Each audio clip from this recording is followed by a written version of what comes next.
Será que você sente uma tontura que tá aí todos os dias te atrapalhando, te incomodando e atrapalhando você de aproveitar a sua vida e fazer suas atividades do dia a dia? Se sim, fica nesse vídeo para você conhecer a TPPP, tontura postural perceptual persistente. E se você já conhece essa doença, também fica no vídeo, porque nesse vídeo eu vou te explicar como ela se desenvolve.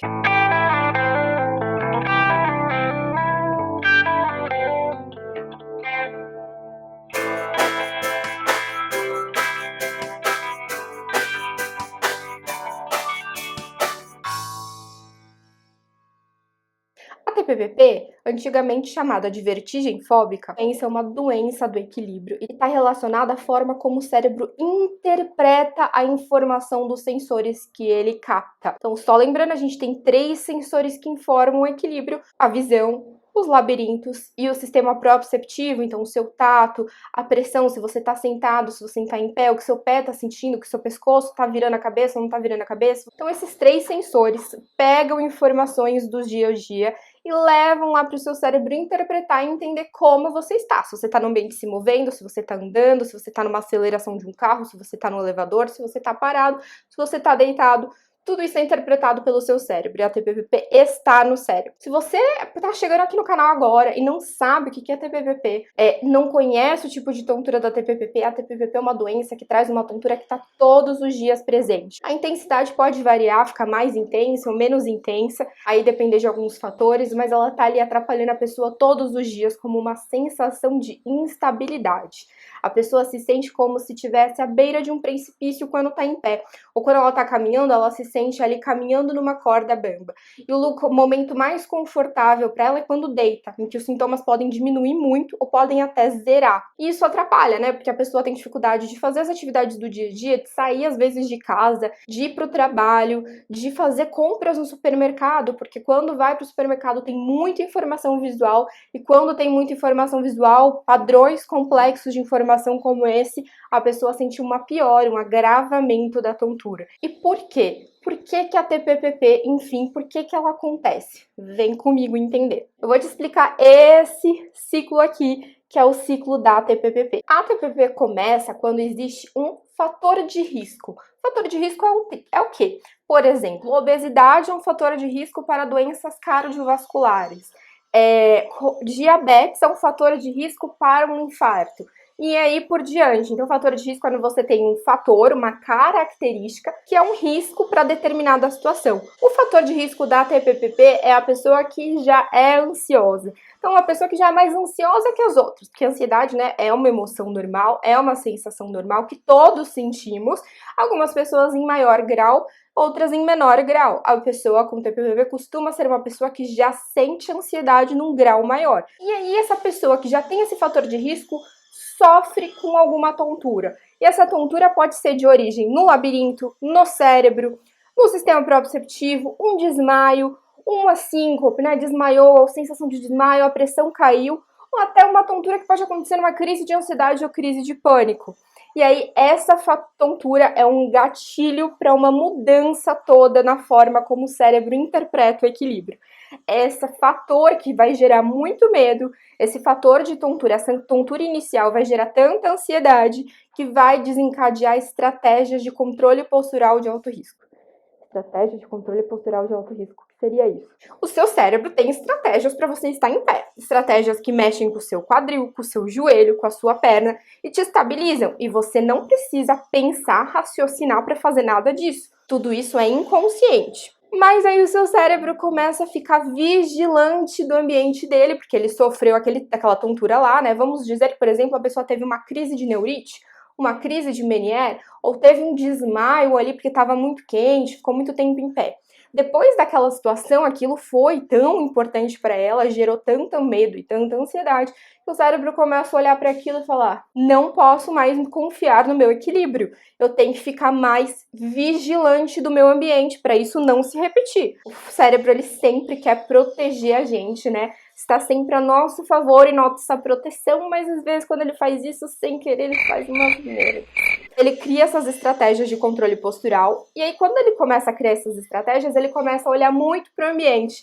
ele começa a olhar para esses 3 sensores que eu comentei no começo do vídeo e falar, a visão eu confio, o sistema proprioceptivo eu confio, né? Agora o labirinto eu não confio mais, esse labirinto aí misterioso que já ninguém entende muito bem, não confio. Ele começa a pensar, pensa aqui, o seu equilíbrio ele tá em cima de uma perna, num banco de 3 pernas. Uma das pernas ele vai parar de usar, ele vai tentar ficar em pé em cima de um banco de 2 pernas. E aí que o negócio não vai dar muito certo. Porque conforme ele vai criando essas estratégias e modificando as conexões e a forma como ele processa esses sensores, pensa que seu cérebro é um grande processador de informações que nem o computador. Tem vários fiozinhos que levam a informação. Ele meio que acha que um fiozinho tá solto e desligou e aí ele tá sobrecarregando os outros fiozinhos, sobrecarregando a visão, sobrecarregando o sistema proprioceptivo. A pessoa ela entra nesse ciclo aqui. E nesse ciclo ela vai começar assim muito hipervigilante. Ai, hoje eu vou fazer isso. Será que eu vou passar bem? Será que eu vou me sentir mal? Não. Se eu ficar em pé dessa forma, será que eu vou me sentir menos mal? Não, acho que eu vou ficar sentado. Não, acho que eu vou encostar. Não, acho que eu vou ficar em pé. Não, deitar é melhor. Será que se eu chegar nesse lugar eu vou poder deitar? Eu vou poder sentar? Isso, essa hipervigilância, esse negócio de estar sempre atento ao equilíbrio vai trazendo à tona algo que era inconsciente. Para ficar em pé antes, a pessoa não precisava raciocinar como é que o pé dela tinha que estar. Agora ela meio que quer raciocinar, ela quer pensar como ela tem que deixar o quadril, o joelho e o pé para isso tudo ficar em pé e estável. E na hora que ela aumenta essa hipervigilância, ela aumenta a distorção de sinais. Então aqueles 2 fiozinhos que estão levando a informação que ela tá acreditando neles, o da visão e o do proprioceptivo, vai distorcendo ainda mais e ela cada vez menos vai entendendo que a informação vestibular do labirinto é algo sim que ela possa confiar. E aí que a gente percebe que alguns fatores podem piorar a tontura. São 3 fatores, assim, características importantes até para o próprio diagnóstico de TPPP, como eu comentei nesse vídeo aqui. As 3 características são a tontura piorar em 3 situações. Ficar em pé. Por que ficar em pé? Você está em cima só do seu pé. Você está em cima só uma superfície muito menor de quando você está deitado. E quem é responsável por perceber essa superfície? O seu sistema proprioceptivo. Então, diminui o input, diminui a informação do sistema proprioceptivo e isso gera mais tontura.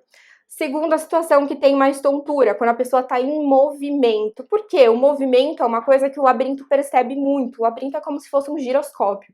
Ele percebe a mudança de aceleração, a movimentação da cabeça. E ele conversa com o olho, ele conversa com o sistema proprioceptivo. E não acreditar nessas informações dele atrapalha muito a nossa habilidade de caminhar, andar e estar em movimento. E a terceira situação, que a gente chama esse sintoma de vertigem visual, e ele não existe só na TPPP, tá? Importante você saber disso, mas na TPPP, ele é muito característico, que é você ficar pior dessa tontura quando tem muita informação visual. Então, quando tá no shopping, no mercado, atravessando uma rua, tudo isso piora quando você tá caminhando ali ou em pé naquela situação. Pior do que só estar em pé nesse tapete, por exemplo.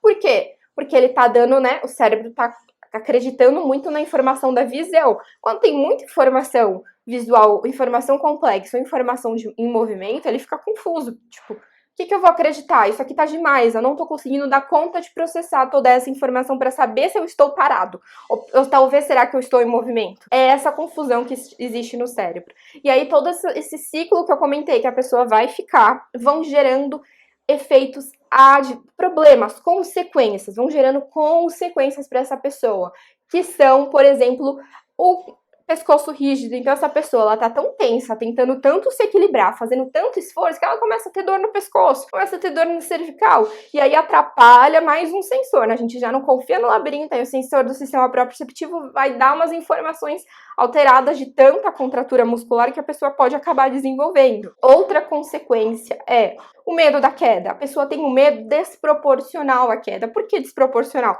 Porque quando ela vai fazer exames, todo mundo vai falar, não, tá tudo funcionando, você não tem um tumor no cérebro, seu labirinto lá no exame autoneurológico tá normal, e aí não tem motivo pra você ter medo de cair. Mas tem, porque o cérebro não acredita que é capaz de estar em pé se ele não ficar nessa forma de hipervigilância.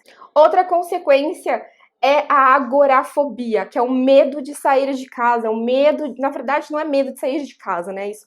A agorafobia, ela é o medo de passar mal. É você estar em alguma situação que você não consegue fugir, que você pode passar mal e você não tem saída. Isso acontece bastante, porque a pessoa com TPPP, às vezes, conforme a doença evolui, ela se vê num campo aberto, ela também vai sentir tontura, mesmo que aquilo não tenha muita informação visual, mas porque ela não tem onde se apoiar. Ela vai dependendo cada vez mais de apoio. Outra consequência é a pessoa se sentir muito cansada, muito fadigada, porque, mais uma vez, o cérebro dela tá tentando trazer para a consciência algo que é inconsciente. Então, ela tá lá sempre racionalizando o equilíbrio.